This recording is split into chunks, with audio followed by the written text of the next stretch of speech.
I know it's been a minute. I'm sorry. I suck. The Evo's been at paint for a while. I got it back.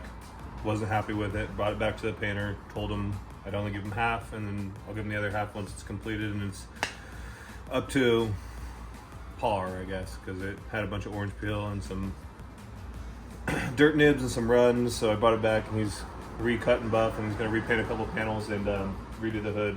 Anyways, since then, I bought this. 220,000 mile 350Z 03. And it was a crank no start.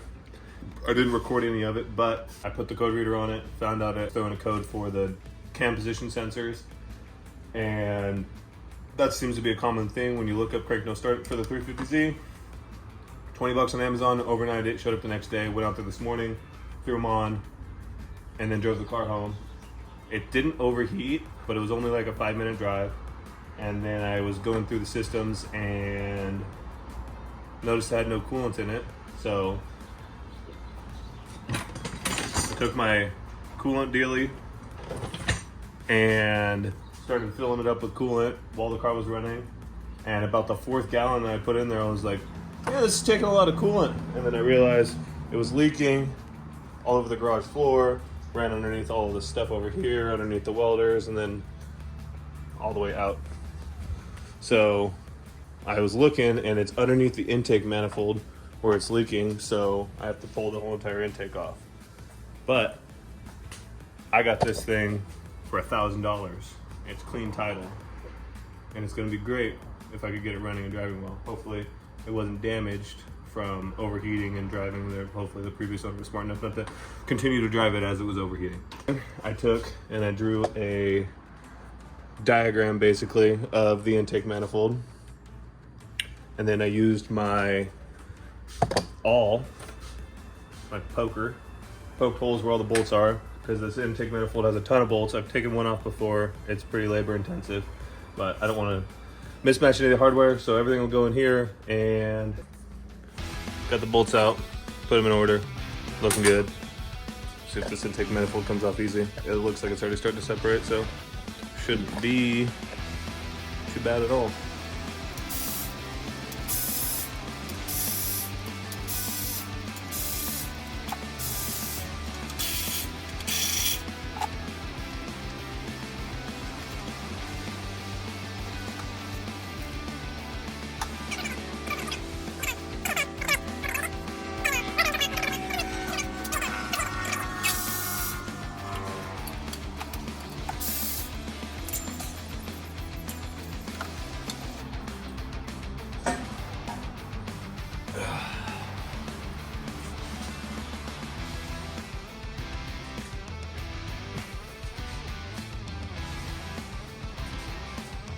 Dirty. That's what 225,000 miles looks like.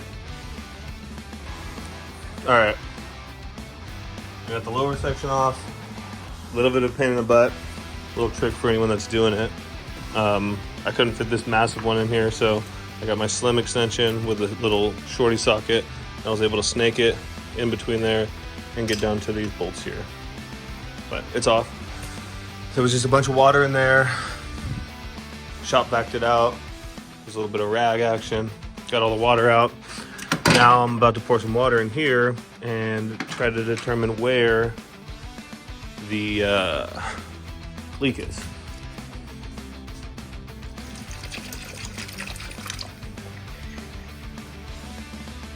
So it's coming out of that plate right there.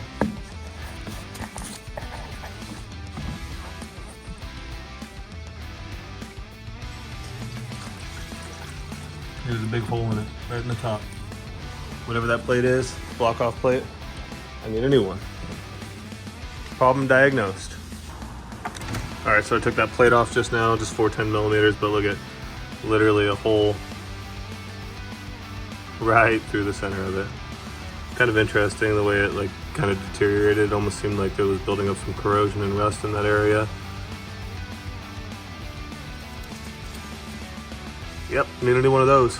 So as you guys saw in the last clip, this piece with a hole in it, it's super thin. I was gonna try to TIG weld it, but it's just so thin, I think it'll be really hard to fill that with weld. And this thing lives in here, right down there. And it seals off the coolant passage for whatever reason. I need to replicate this because everywhere was like 2 to 3 weeks out on the part. So what I'm gonna do is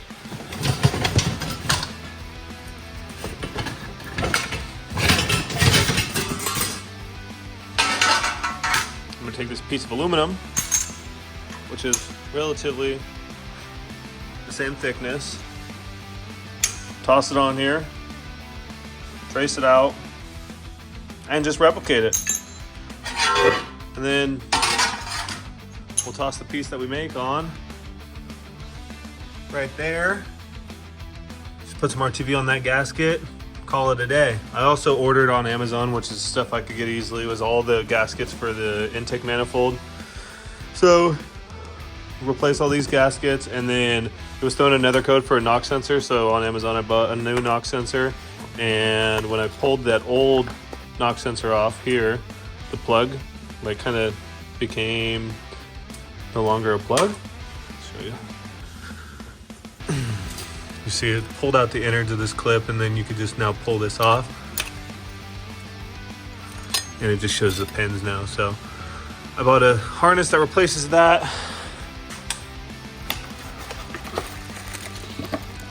Right here, and hopefully that clears up our knock sensor check engine light.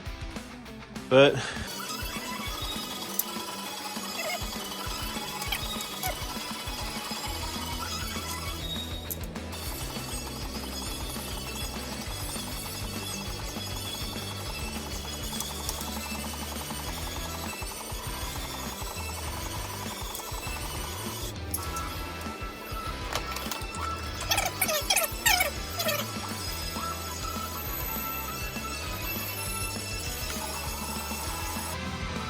basically what they are, it's a hole punch, or not a hole punch, it's a punch, so that way you can center your drill bit and you can get it to the exact size of the hole, so that way it's perfectly centered, so when you drill your holes, they all line up really well.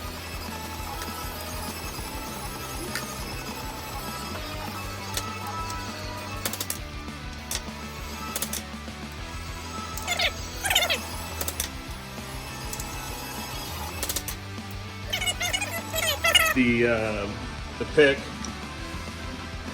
and you can see just a really nice clean line to follow when you go to cut it out, or when you're grinding, and you can see all those holes very nicely punched for the bolts to go through, and they're all centered, so this should work out pretty well here.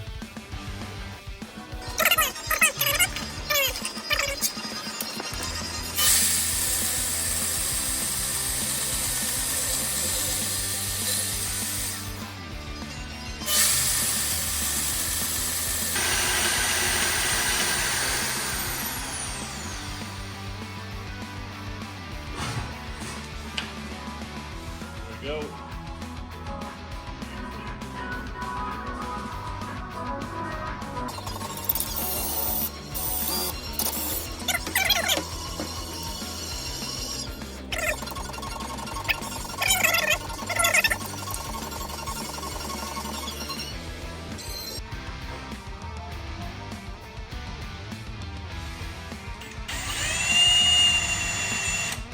Just fucking walking, dude.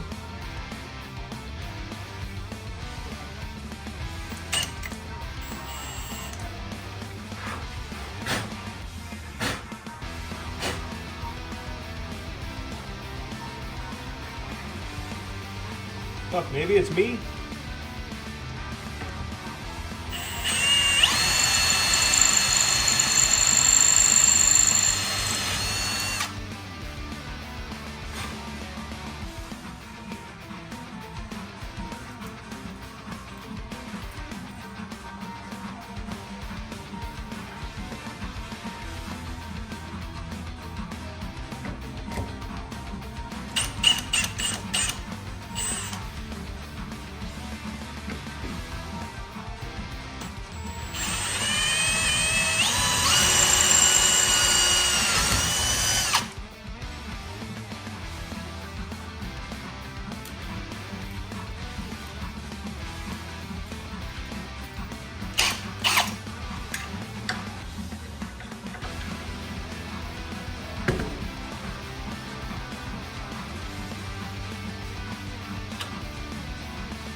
All right, I don't know if this is a really smart idea or a really dumb idea. Obviously, this is a different day than when we recorded all the first stuff. I'm wearing different clothes. But I took the bolts that bolt this plate down, and I threw some 10mm nuts on the back here.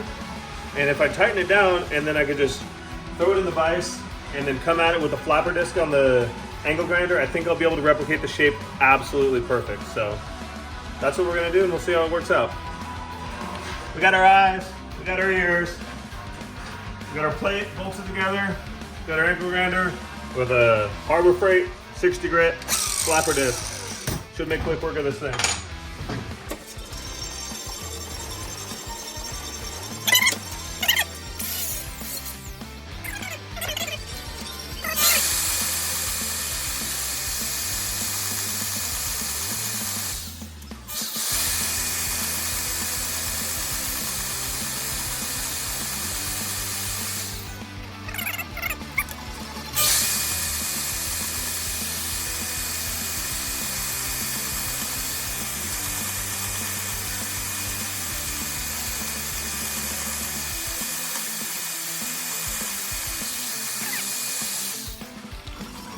All right, let's see if that's any better, but I'm trying to get better with it. I kind of chunk it out and then make my way around. I don't want to cut into this piece, so.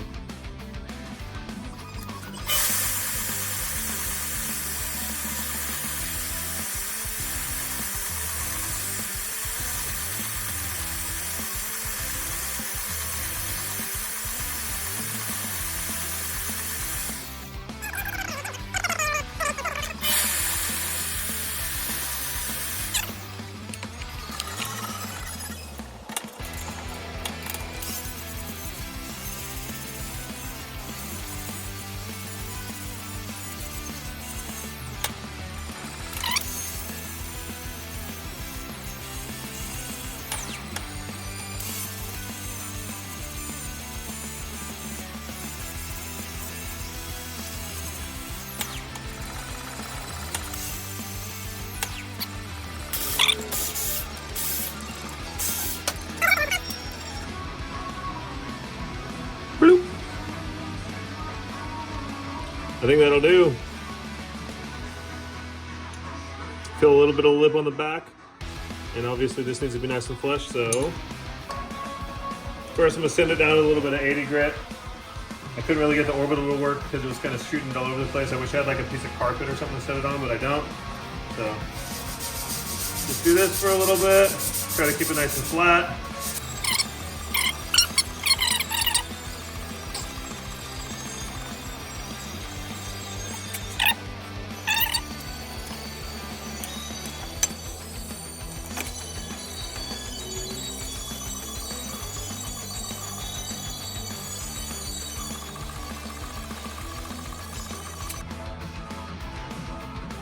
All right, that's definitely flat enough. No ridges. That'll work just fine. All right, we got the old gasket here, all cleaned off. And we also have some really old Mega Gray that's all hardened in the tip. So hopefully I can take the tip off, and there's still some good stuff in there. Sorry, my hands were covered in RTV, but I got the gasket on there, covered in RTV, sitting on top. So now we'll take the plate. I just cleaned it with brake clean, and we'll set it right in place here. Hopefully get it in the right orientation the first time. All right, I had to waller out one of the holes, but it went on there perfectly fine. Got the RTV on there. We'll replace that knock sensor harness and then the knock sensor, and then we'll start throwing the intake back together. All right, got the plate on. Got the new knock sensor and the new harness in. It's a bitch to get to where that knock sensor harness plugs in the back. It's like way back under there. I pulled the intake manifold gaskets off, left behind a bunch of this black residue here. So I'm gonna come in here with a razor blade, clean it all up, and then start throwing it back together. All right, I had a thought while I was cleaning off those ports on both the lower section of the intake manifold and on the head there. I might as well test to see if it leaks coolant. So we're gonna fill the cooling system up with some water and see if it leaks everywhere. Stay tuned. Okay, disregard that. I was putting water in it, and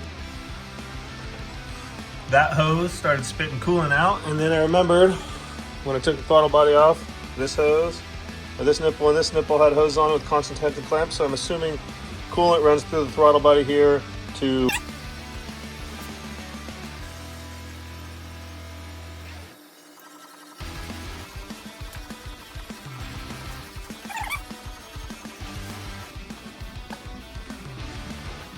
All right, it's on there. I'm gonna go in and put the 4 bolts in the corners and then put the nuts on top. You guys saw me take it off, so I'll get back to you when I get that on.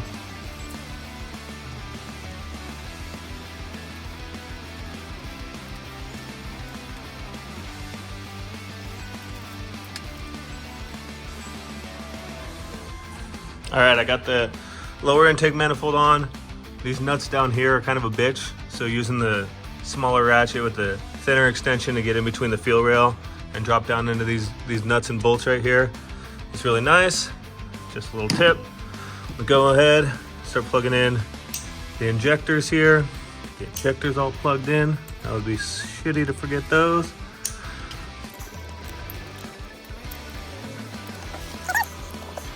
Probably plug that fuel rail back in now. Tighten that thing up. Gasket on here. And keep on keeping on. All right, we'll grab our fresh gasket, clean surface there.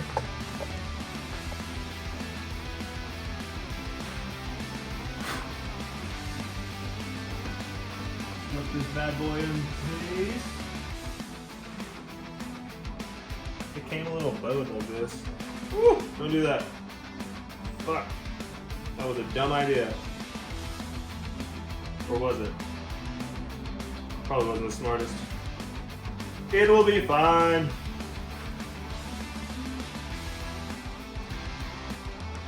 Cool. Got to sit a little bit more flat. Now we'll grab this one. Looks like we'll replace this gasket right here. We're gonna have to pull all these bolts out, pull the center section, and then pull that whole gasket out.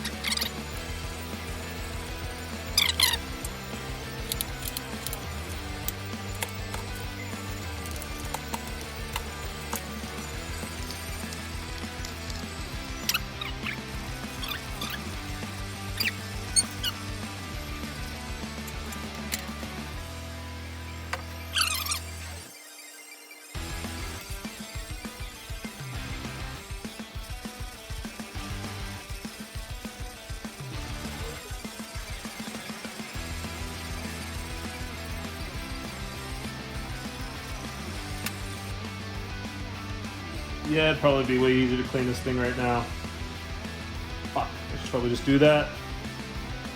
Nope, 200,000 miles, $1,000 per 50Z, who cares? Slap it together, man!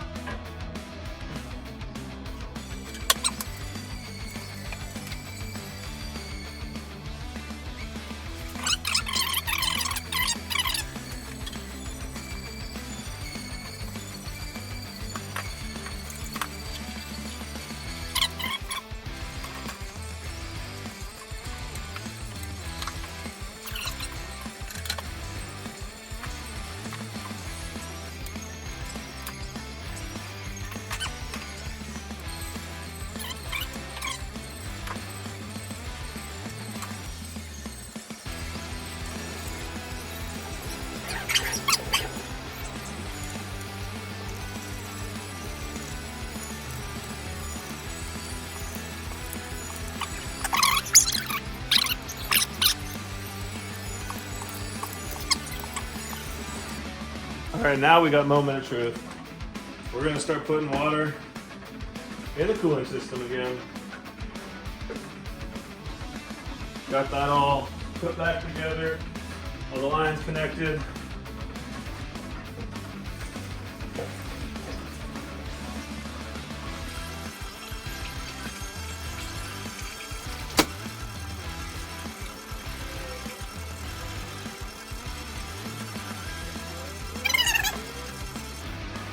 So the intake tube back on, and then fire up and let it go through its cycle. All right, we're gonna try to fire it up now. Hopefully it starts. I don't see that there's any reason why it wouldn't. Maybe a low battery. Hopefully the keys are in it.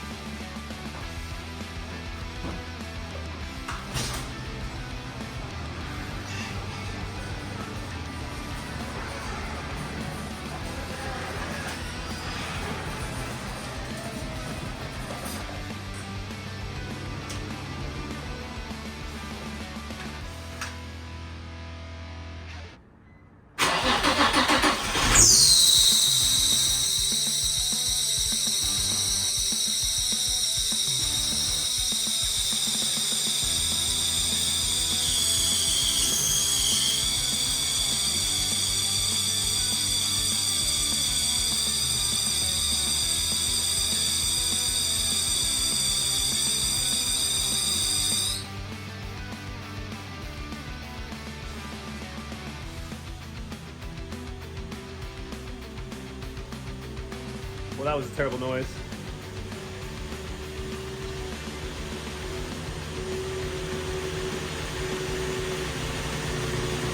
However, it's not hunting, which should be indicating it had some type of intake leak, like idle surging. It doesn't look like it's leaking coolant right now.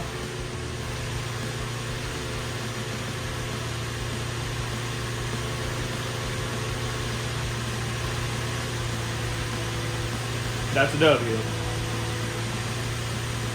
We're gonna let it warm up, let it drink all that coolant down, and see how it does at temperature. Oh, bad news. I was bleeding the coolant system. It went through the whole cycle. Thermostat opened up, fans kicked on, it was just chilling. Then I just started giving it some revs to kind of get the air bubbles out. It's getting the air bubbles out. It's chilling for a second, and then all of a sudden it just started geysering up and out, which you guys know it shows that compression is getting into the coolant system. Probably has a blown head gasket or blown head gaskets, more than likely due to previous owner driving it with that big hole in the cooling system and driving around with no coolant in it. So obviously we were hoping for no blown head gaskets, but looks like either we take apart this motor, which I'm probably not gonna do, or we go find another one. L's in the chat.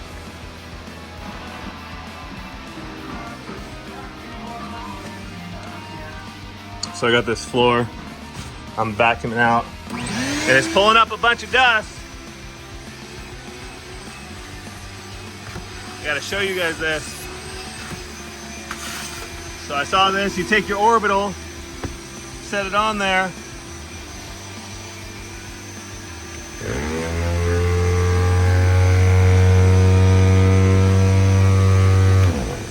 Picks up all that sand and dust. Lets you vacuum it right up. Yeah, check out my new sweet ass 350Z, bro. $1,000. Just cleaned out the interior. Shit's minty. It's got Apple CarPlay. It's got the raised factory wheel option. It's got peeling clear coat. It's got new gas struts with 210s, Alpines. It's got Olivia right there. It's also got a blown head gasket, and I just exploded the radiator.